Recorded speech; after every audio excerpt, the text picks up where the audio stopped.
Halo, Assalamualaikum.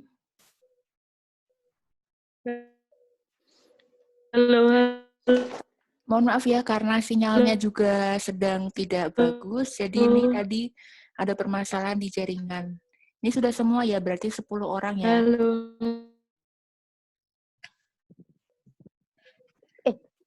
Oke, kembali lagi ya. Sudah 10 orang untuk terbimbingnya. Jadi yang kemarin Macrobet itu silakan dibuka untuk checklistnya. Distosia bahu.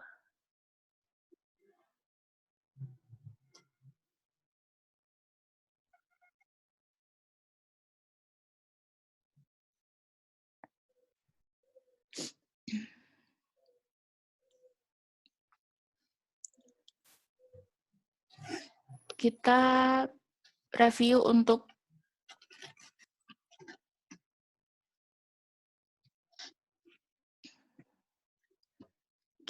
untuk distosia bahu.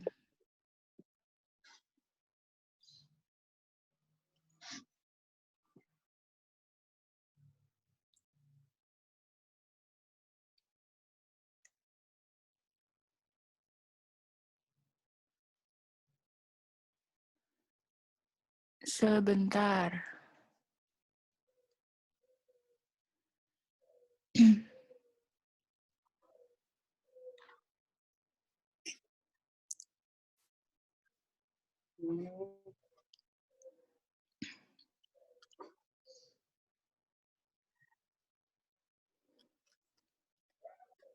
Yang pertama ini persiapan.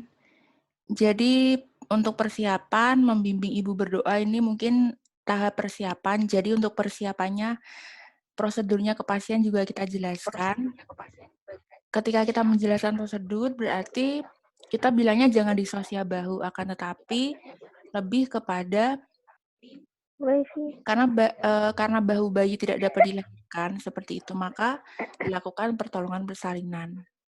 Nanti untuk distosia bahu tetap tidak disebutkan distosia bahu karena itu termasuk istilah medis. Jadi lebih kepada prosedur yang bilangnya bahwa bahu bayi belum bisa dilahirkan seperti itu. Kepala sudah lahir akan tetapi bahu bayi belum dilahirkan. Jadi distosia bahu itu posisi kepala sudah lahir tapi bahunya sangat sulit untuk dilahirkan karena terganjal entah itu dalam hal bentuk panggulnya yang ukuran panggulnya tidak memenuhi ataupun terganjal kepada bayi yang sangat besar. Artinya makrosomia ya, maksudnya bahu bayi yang sangat besar, misalnya dia berat badan ketika lahirnya lebih dari 4.000, mungkin dia akan terganjal ke distosia bahu. Tuh. Kita melakukan inform consent juga. Kalau di sini memasang infus karena dia sudah masuknya ke rujukan, tapi di sini kita tidak pakai infus karena juga kita tidak memasang gelang.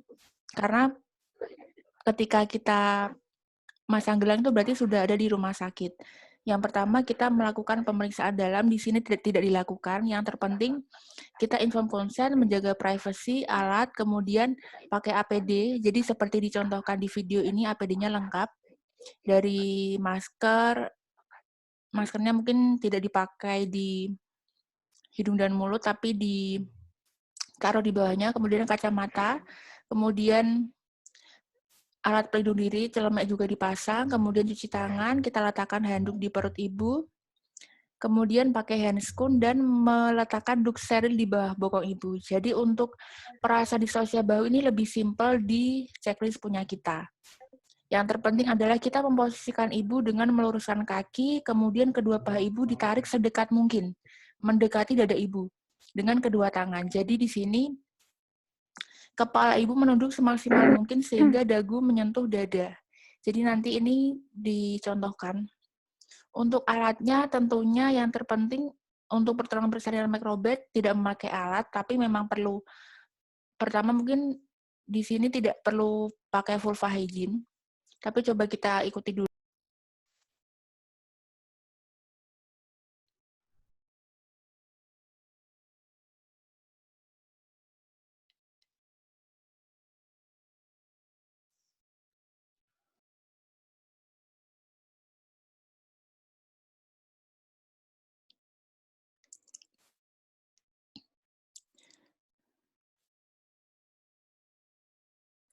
Oke, di sini sudah sampai tahapnya sampai seperti ini.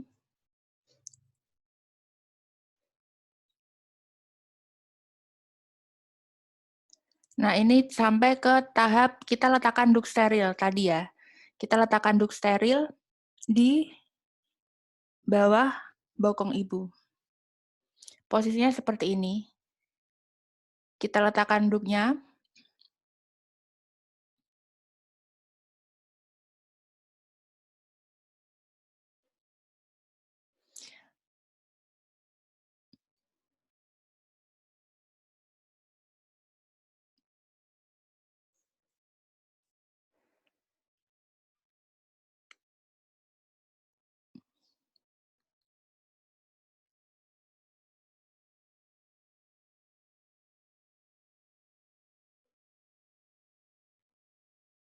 Kita tunggu untuk kepala lahir, tapi di checklist posisinya kepala sudah lahir. Jadi di checklist kita hanya melahirkan bahu saja secara macrobirth.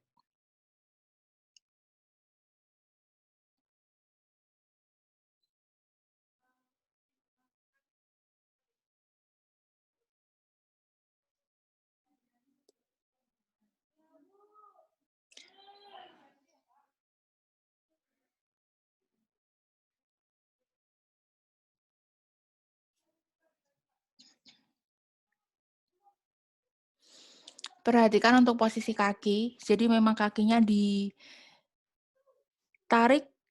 pahanya ditarik sedekat mungkin mendekat pada dada, karena itu akan membantu untuk kelahiran dari bahu. Karena ketika bahunya macet, itu salah satu tindakan yang bisa untuk melahirkan bahu depan, bahu belakang, seperti itu.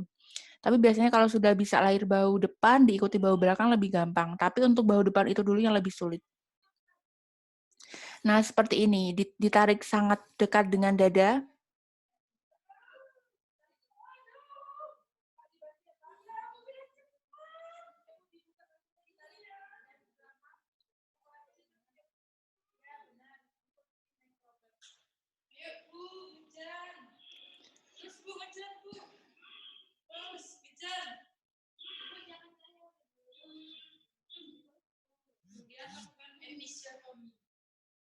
Di sini EPIS yang di checklist kita tidak dilakukan, tapi di kenyataannya memang dilakukan episiotomi sebelum kita melakukan tindakan macrobirth.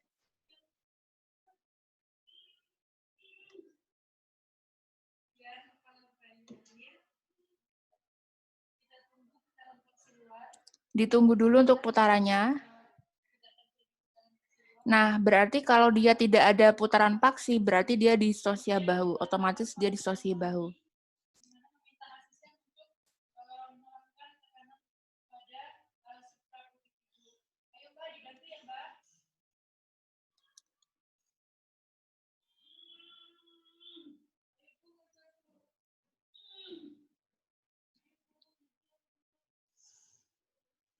Oke, diulangi lagi ya untuk yang tadi.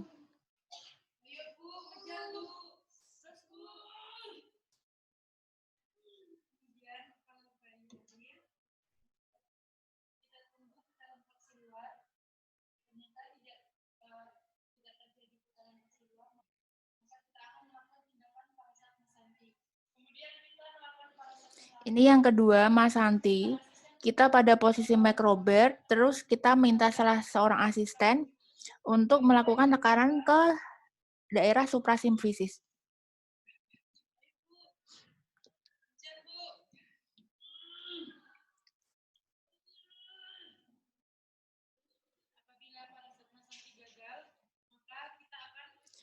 Jadi ke arah aksial ya, searah tulang punggung janin. Jadi hati-hati kalau seperti ini.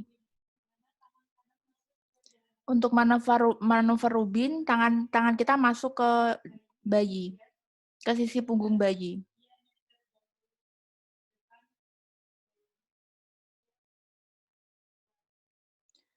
Sisi posterior, jadi ingatnya sisi posterior pada bahu posterior. Untuk Rubin berarti bahu posterior, diingat-ingat. Posisinya bahu posterior untuk mengaduksikan bahu dan mengecilkan diameter bahu. Jadi yang diingat pertama adalah bahu yang posterior.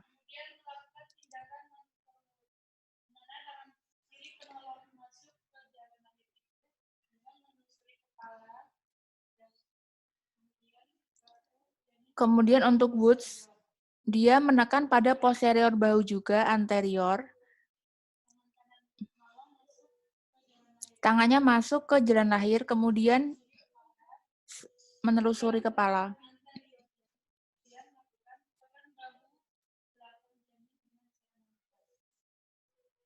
Dan ini kita putar sendiri, karena di sini Woods dia langsung kita putar.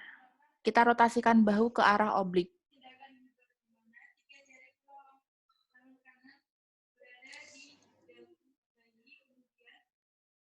Nah, ini yang hebat nggak kita lakukan ya. Kita hanya melakukan sampai 4. Jadi tadi ada Macrobers, ada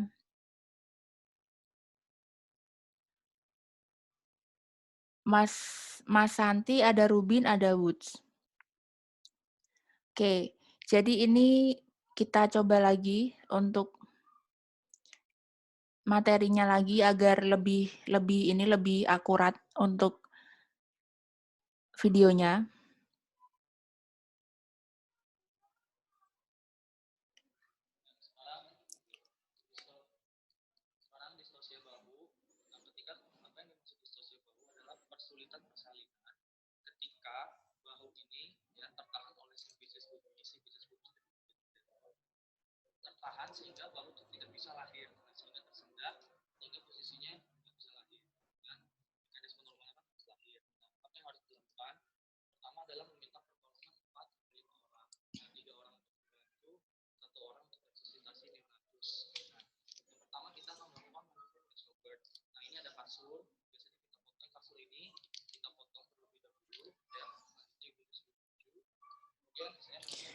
Jadi posisinya sangat maju ke depan ini ya, ke depan dari bed itu.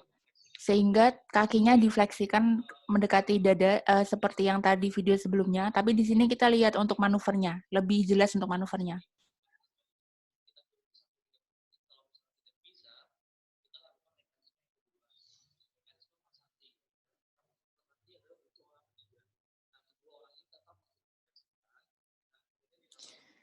Jadi tadi untuk Macrobet berarti yang terpenting adalah posisi kedua paha mendekati sedekat dada ibu.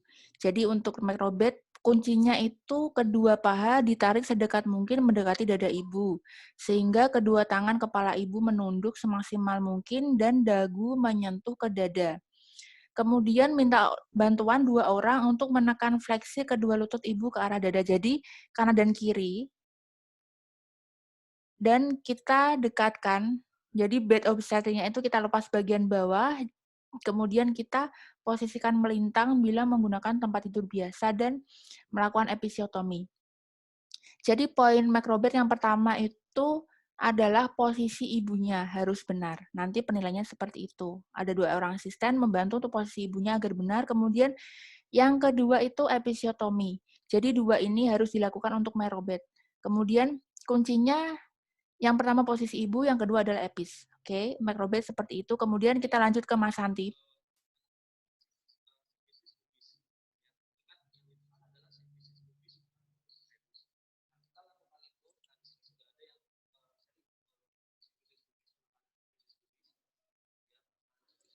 Tangannya diperhatikan, menekannya bagaimana?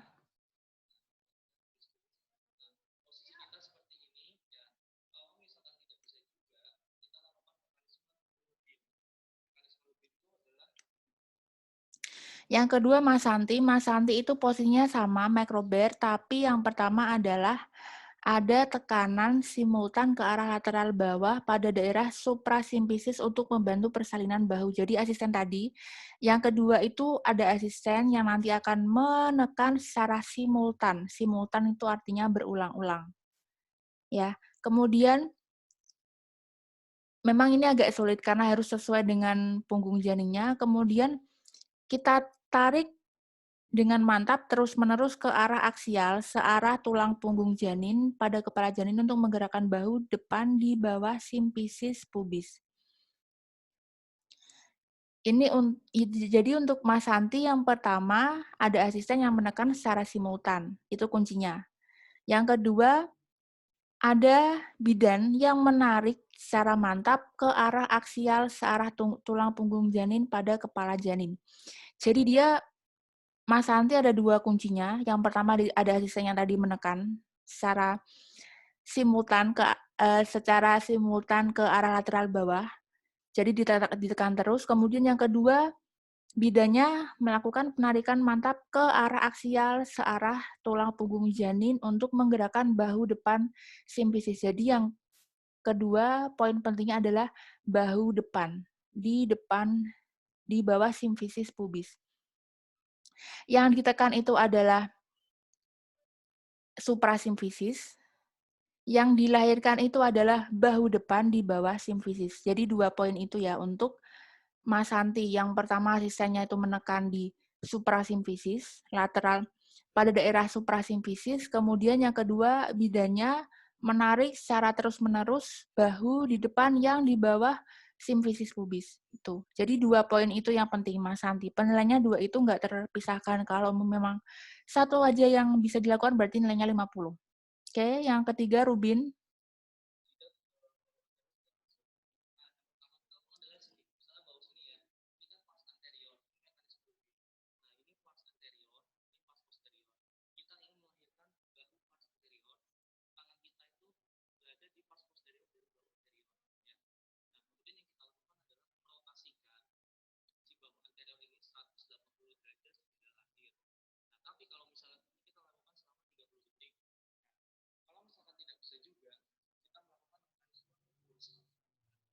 Nah, untuk Rubin, kita masuk pada sisi punggung bayi dan kita menekan sisi posterior pada bahu posterior untuk mengabduksikan bahu dan mengecilkan diameter bahu. Kemudian kita rotasikan bahu. Yang pertama tangan masuk ya, tangan masuk ke dalam. Kemudian yang kedua kita rotasikan bahu ke diameter oblik untuk membebaskan distosia bahu. Jadi yang pertama tangan masuk, yang kedua kita rotasikan berarti diputar dengan tangan.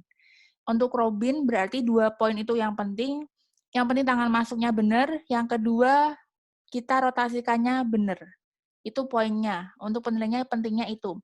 Tangan masuk benar, merotasikannya benar. Jangan sampai kalian ketika merotasikan kanan kiri salah. Tadi ke kiri apa ke kanan? Nah, itu. Pegangnya adalah ketika kita merotasikan bahu sampai ke diameter oblik. Jadi intinya bahunya biar bebas dulu dari distosia bahu. Yang ditekan mana? Yang ditekan adalah sisi posterior pada bahu posterior apa anterior. Itu.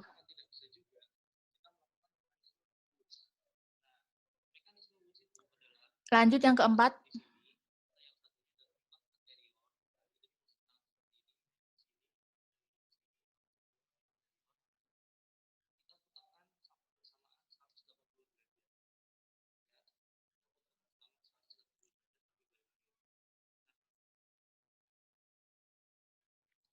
Untuk Woods berarti butuhnya berapa? Berarti butuh untuk 2 tangan. Karena kita tekan juga pada sisi posterior, bahu anterior. Jadi sisi posterior itu di bawah, bahu anterior itu yang paling depannya bahu itu. Kemudian kita rotasikan bahu ke diameter oblik. Kemudian kita lakukan sangga susur saat bayi sudah dapat dilahirkan. Jadi ketika sudah ada bantuan, artinya dia Rubin itu pakai satu tangan, tapi kalau Woods berarti dia pakai 2 tangan, seperti itu. Kita lihat lagi, nah seperti ini.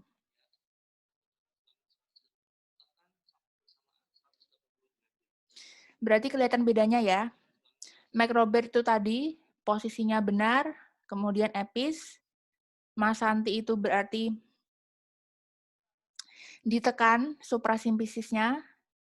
Kemudian kita tarik yang tadi agar bahu depannya menjauhi simfisis pubis. Jadi Mas Santi itu adalah ada sisanya menekan, kemudian bidannya menarik. Kemudian Rubin itu tangannya masuk, menekan di sisi posteriornya, kemudian kita rotasikan bahu ke diameter oblik, kemudian kalau Woods pakai 2 tangan, menekannya pada sisi posterior bahu anterior Kemudian kita rotasikan bahu ke diameter oblik. Kemudian pada perasat Woods kita lakukan sangga susur seperti itu. Jadi poin-poinnya tadi, ini mungkin lebih mudah dipahami daripada yang awal karena lebih kelihatan untuk prosesnya bagaimana. Kemudian setelah selesai, kita jelaskan pada ibu bahwa tindakan itu sudah selesai dan mengucapkan terima kasih bisa dilakukan sendiri dengan baik. Kemudian kita letakkan tadi, kemudian kita merendam alat, melepas sarung tangan, merapikan dan mengganti baju ibu, kemudian mencuci tangan. Jadi untuk 4 perasat ini berarti ada sekitar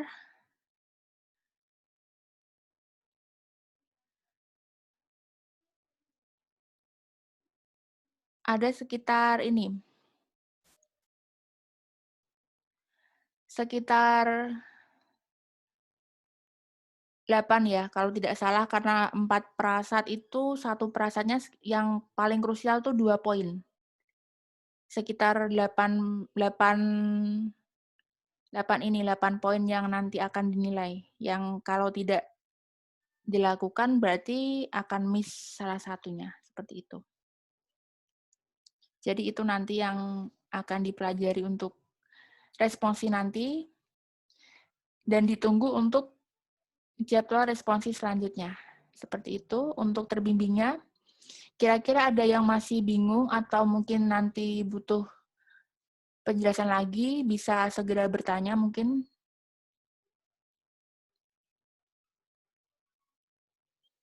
Saya absen dulu satu-satu ya.